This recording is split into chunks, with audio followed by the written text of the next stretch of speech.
Será que devem existir limites éticos para a ciência?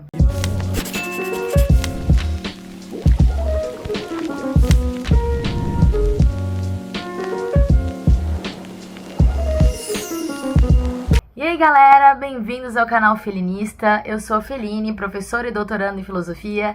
E no vídeo de hoje a gente vai falar sobre bioética, mas mais especificamente sobre a ética animal de Peter Singer. E claro, né, como eu sempre digo, se você está chegando agora aqui no canal e esse vídeo vai te ajudar nos seus estudos aí sobre bioética, sobre a ética animal de Peter Singer, eu peço a você se inscrever, afinal de contas no canal Felinista a gente tem muita coisa, a gente tem vários resuminhos de vários filósofos, dicas de livros, dicas de filmes pra você também, né, tá aí estudando.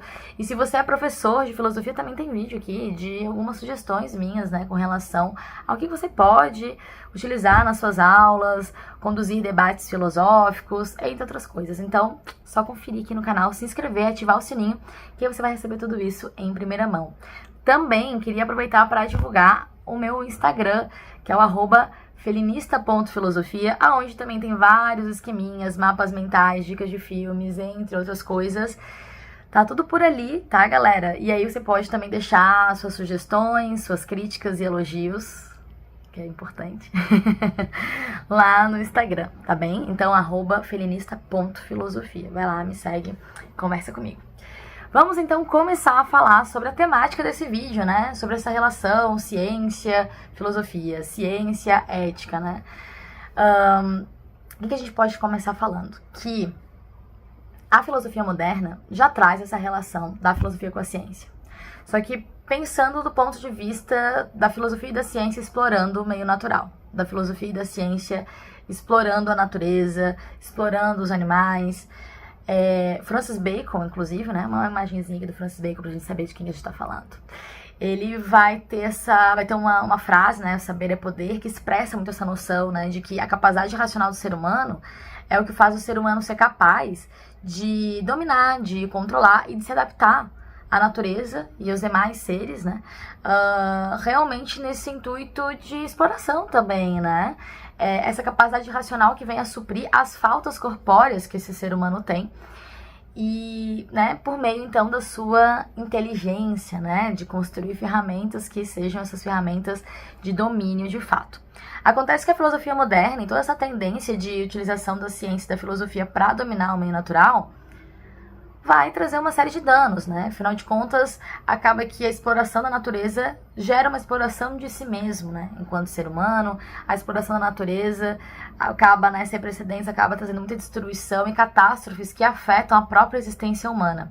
E nesse sentido, que a partir da década de 70, né, de 1970, começa-se a pensar, então, sobre a questão da bioética. Esse termo começou a ser popularizado exatamente para pensar sobre como a ciência e a tecnologia, elas, por mais que estivessem ajudando os seres humanos em muitos sentidos, estava gerando, né, uma condição de destruição e de exploração sem precedentes que iriam, no final das contas, gerar danos aos próprios seres humanos, a todos os tipos de vida, né, e principalmente aí aos próprios seres humanos. Então, começa a ser necessário pensar algum tipo de ética que trate não só, né, do presente, mas também pensando na possibilidade futura de vida na Terra, né, e também das outras formas de vida, né? E sobre aonde começa a vida, sobre uma vida de qualidade, né? Pensar sobre o meio da vida e pensar também sobre o fim da vida. Nas discussões da bioética, a gente tem muita coisa para ser falada, né? Você pode falar sobre a questão do aborto, você pode falar sobre a eutanásia, você pode falar sobre o uso de células-tronco, você pode falar sobre clonagem humana, enfim. A bioética é um campo gigante, com muitas possibilidades de discussão, mas o que eu vou falar especificamente nesse vídeo de hoje é sobre a ética animal do filósofo Peter Singer.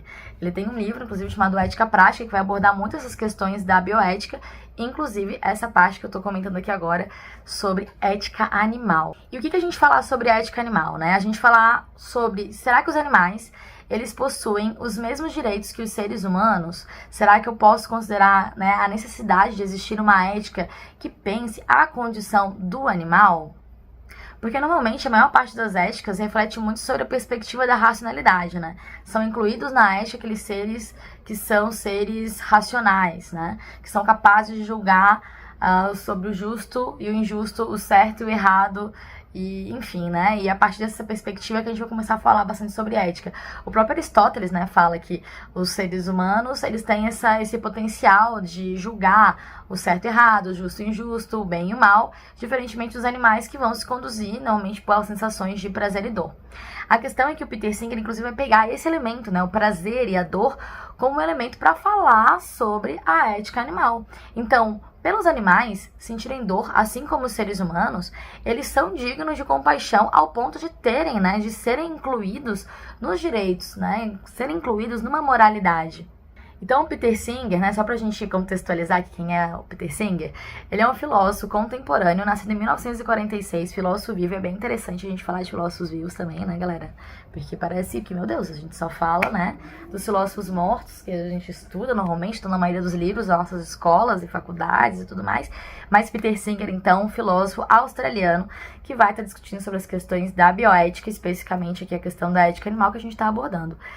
Ele vai utilizar, né, uma base argumentativa utilitarista, exatamente por essa ideia de estar focando nos aspectos de sofrimento, né? Tipo, você tem que evitar o sofrimento, né? Buscar o benefício, então evitar o sofrimento. E nesse sentido, né, nesse cálculo ético, vai considerar também o interesse de viver dos animais. Então, para o Peter Singer, os animais necessitam desse status moral igualitário.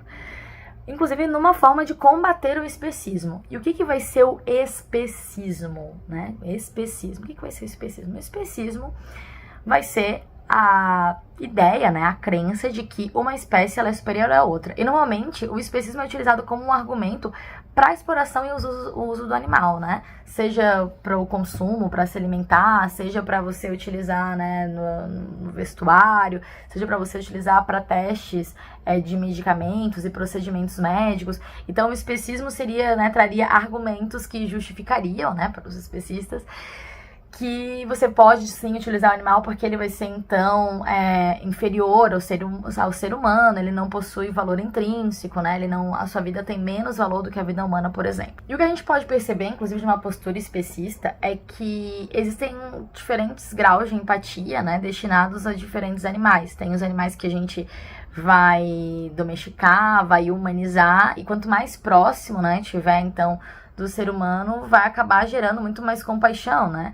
Não à toa, se você pisa na patinha do seu cachorro sem querer, e aí você vai ver ele dando um grito, saindo correndo, você vai ficar se sentindo o pior ser humano possível, mas você não tem a mesma reflexão quando vai lá e vai consumir, né, a carne, até pelo fato, né, de que normalmente as pessoas, elas não precisam lidar necessariamente com a morte do animal pra estar comendo, né? Ela vai comprar já a carne no mercado lá, de uma forma em que que é completamente descaracterizado e não vai perceber, né, o impacto, por exemplo, deste consumo, né, e dessa escolha, inclusive, por ignorar a situação ali presente. Então, eu vou aproveitar para ler uma citação aqui do Peter Singer, para a gente entender um pouquinho mais, né, disso que ele está falando sobre esse interesse dos animais em sobreviver tanto quanto o interesse humano. Então, Peter Singer diz o seguinte: a capacidade de sofrer e de desfrutar as coisas é uma condição essencial prévia para se ter quaisquer interesses.